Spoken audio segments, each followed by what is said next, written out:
Dah sampai rumah makan.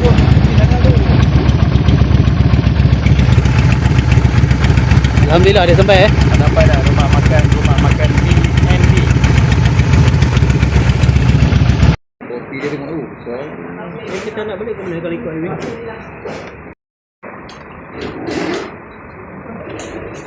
terima kasih. Direbus.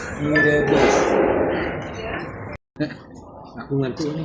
Mantap kopi ni, baik. Bismillahirrahmanirrahim.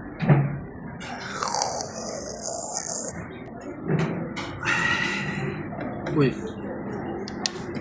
Okey.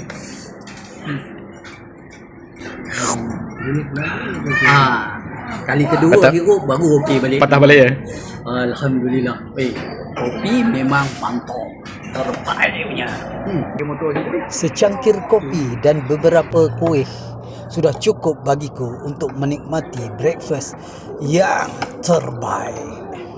Ditambah pula suasana kampung yang damai, menenangkan, cukup membuka seleraku. Terus masuk Elmina dia. Mina leceh. Kenapa Terus pergi ke Patutlah derai duk sembang. Dah kenyang rupanya. Moh kita balik. Mi rebus, kuih muih dan tak ketinggalan juga roti canai pun ada di sini. Berbaloi lah datang jauh-jauh tu. Memang boleh datang lagi lah. Kalau hampa nak main, Google je rumah makan B&B.